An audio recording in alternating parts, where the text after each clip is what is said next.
মাছের মাথা কী যে করি, কত চিন্তা। নিজের মাথায় চিন্তায় ভর্তি হয়ে যায় মাছের মাথা দিয়ে কী করা যায়। আমাদের বাড়িতে মাছের মাথা এলে যেটা বেশি হয় সেটা হচ্ছে মুগের ডাল এবং মুড়ি ঘন্ট। এই দুটো রেসিপি মাঝে মধ্যেই হয়ে থাকে। তাছাড়া তো মাছের মাথা ঝোলে, ঝালে, অম্বলে সবেতেই দেওয়া যায়। আজকে নিয়ে চলে এলাম মুড়ি ঘন্টর রেসিপি। তার জন্য মাছের মাথা দুটো ভালো করে ভেজে নিলাম। একটাই মাথা দুভাগ করা। ছোট ছোট ডুমো ডুমো আলু কেটে নিয়েছি, পেঁয়াজ কুচিয়ে নিয়েছি, একটা রসুন, আমাদের বাড়িতে রসুন কম খায় এতদিনে সবাই জেনে গেছেন নিশ্চয়ই, আদা, টমেটো কুচি, আর গোবিন্দভোগ চাল এটার জন্য মাস্ট। গোবিন্দভোগ চাল আমি মোটামুটি 1 মুঠো মতো নিয়ে জলে ভিজিয়ে রাখলাম। গোটা গরম মশলা, তেজপাতা, শুকনো লঙ্কা, জিরে ফোড়নের জন্য রেডি করে নিলাম। আর এদিকে মাছ ভাজা কমপ্লিট করলাম। মাছটা কড়া কড়া করেই ভাজতে হবে, কারণ আমাদের বাড়িতে কড়া মাছ ভাজা খেতেই পছন্দ করে। আর তরকারিতে দেওয়ার পর যেহেতু একটু ফোটানো হবে, তাই একটু কড়া ভাজা হলে স্বাদটাও খুব সুন্দর হয়। মাছের মাথা থাকলে মুগের ডাল আর মুড়ি ঘন্ট এই দুটো রেসিপি করলে ভাত খেতে খুব সুবিধা হয়।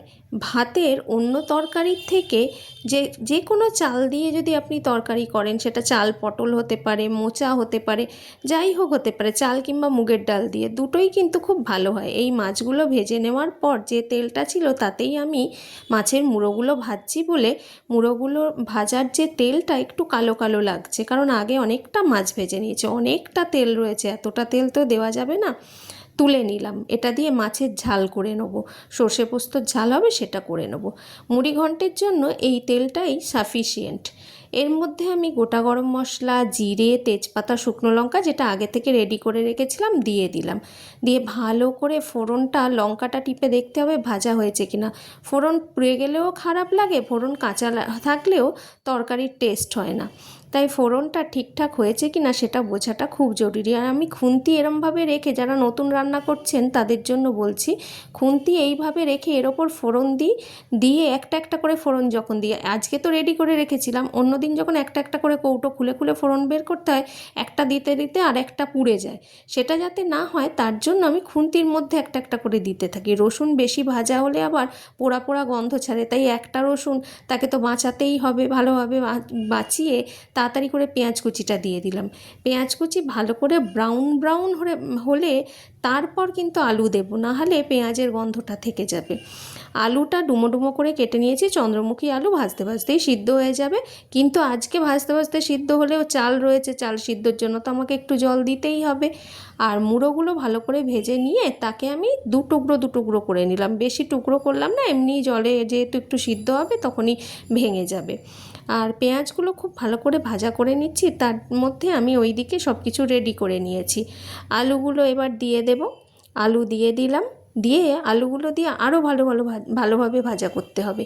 ভালোভাবে ভেজে ভেজেই তরকারির টেস্ট হয়, কিন্তু তরকারিতে আলু যদি সঙ্গে সঙ্গে জল ঢেলে দেওয়া হয় খুব একটা ভালো লাগে না।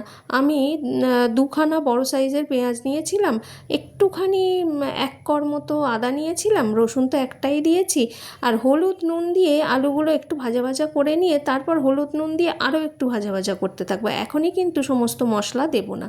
এটা ভালোভাবে ভাজা ভাজা হলো, এবং তার সঙ্গে এটাকে চাপা দিয়েও ভাজা যায়। চাপা দিয়ে ভাজলে, চন্দ্রমুখী আলু তো চাপা দিতে দিতেই হয়ে যায়। টমেটো আদা মিশিয়ে দিলাম, টমেটো আদা ভালো করে আবার ভাজতে শুরু করলাম। এইভাবে ভাজতে ভাজতে এই আলুর প্রায় 60% মতো সিদ্ধ হয়ে যায় চন্দ্রমুখী আলুতে। আর যারা চন্দ্রমুখী খান না, জ্যোতি খান, তাদের ক্ষেত্রে একটুখানি সিদ্ধ হতে টাইম লাগে। তবে একজন বলেন চন্দ্রমুখী আলুর টেস্ট ভালো, আবার কেউ কেউ বলেন জ্যোতি আলুর। আমার জিরে দেওয়া হয়ে গেল, ধনে গুঁড়ো দেওয়া হয়ে গেল, আর লঙ্কা গুঁড়ো অল্প দিয়েছি, আমার পুত্র খাবে তো তাই লঙ্কার গুঁড়োটা অল্প দিয়েছি। আর এর মধ্যে আমি কাঁচা লঙ্কা দিইনি, চাইলে আপনারা গোটা কাঁচা লঙ্কা ফেলে দিতে পারেন, চিড়ে নিয়ে পরে সেগুলো ভাতে খাওয়ার সময় মেখে নিতে পারেন। আমি আজকে আর দিইনি। ভালো করে কষানো হয়ে গেছে, আদা তো অনেকটা আগেই দিয়েছিলাম, এবার এই জলটা ফেলে নেব, নিয়ে তারপর গোবিন্দভোগ চালটা দিতে হবে। জলটা সাবধানে ফেলে নিতে হবে, নিয়ে তারপরে এটা কড়াইয়ের মধ্যে দিয়ে দিয়ে দেওয়ার পর খানিকক্ষণ ভাজতে হবে। চাল যত ভাজা হয়, যেমন পোলাওয়ের চাল যত ভাজা হবে তত ঘেঁটে যাওয়ার সম্ভাবনাটা কম থাকে। এইভাবে আবার ভাজতে শুরু করলাম। সবই তো দেওয়া হয়ে গেল, শুধু চিনি আর ঘিটা বাকি রয়েছে, ওটা শেষে অ্যাড করতে হবে। চাল দিয়েও ভালো করে ভাজা ভাজা করতে থাকলাম। আর তারপর অনেকক্ষণ ধরে ভাজা ভাজা হয়ে যাওয়ার পর জল অ্যাড করতে হবে। চাইলে আপনারা গরম জলও অ্যাড করতে পারেন। গরম জল অ্যাড করলে চট করে রান্নাটা হয়ে যায়। আর অনেক সময় থাকে না, আমরা ঠান্ডা জলই দিয়ে গ্যাসটাকে হাই করে রেখে দিই। তারপর হাই ফ্লেমে একটুখানি 2-3 মিনিট মতো ফুটে গেলেই তখন লো ফ্লেম বা মিডিয়াম ফ্লেমে রাখা হয়। আর চালের জিনিস তো তলাটা ধরে যাওয়ার খুব সম্ভাবনা থাকে জল দেওয়ার পর, তাই একটু লো ফ্লেম বা মিডিয়াম ফ্লেমেই রান্নাটা করতে হবে। চাল দিয়ে ভালো করে ভাজা ভাজা হয়ে যাচ্ছে। যখন দেখবেন যে বেশ ভালো ভাজা হয়ে গেছে চালগুলো, মোটামুটি ধরুন 3 মিনিট মতো ভাজবেন। ভাজার পর তারপরে এবার গরম জল অ্যাড করতে হবে।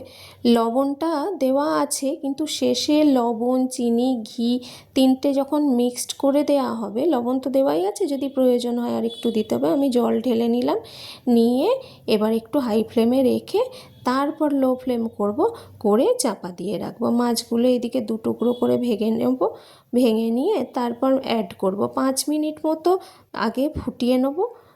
ফুটিয়ে নেওয়ার পর ঠিক এই থিকনেসটা হবে, তারপর মাছের মুড়োগুলো অ্যাড করব। মাছের মুড়োগুলো 4 টুকরো করে নিয়েছি, 2 টুকরো করে 4 টুকরো করে নিয়ে অ্যাড করে নিলাম, নিয়ে চাপা দিয়ে দিলাম। তারপর খানিকক্ষণ পর চাপা খুলে দেখলাম প্রায় রেডি। এই যে আমার রান্না রেডি। ঘি, চিনি আর একটু লবণ দিতে লেগেছিল, দিয়ে নিলাম। আর চালের জিনিস তো একটু জল টানে, তাই সেকেন্ড টাইম আপনারা বুঝে নেবেন যে জলটা আর লাগছে কিনা। খেতে দুর্দান্ত হয়, অসাধারণ হয়, খুব ভালো লাগে। আরও রিচভাবে এটা করা যায়, আমি ঘরোয়াভাবে এইভাবেই করলাম। আপনারা রান্নাটা করবেন, যারা এখনও করেননি এটা কোনো দিন, তারা আমার থেকে দেখে এটা করুন, করে তারপরে আমাকে কিন্তু জানাবেন কেমন হয়েছে। Please subscribe my channel. ভালো থাকবেন সবাই, কেমন।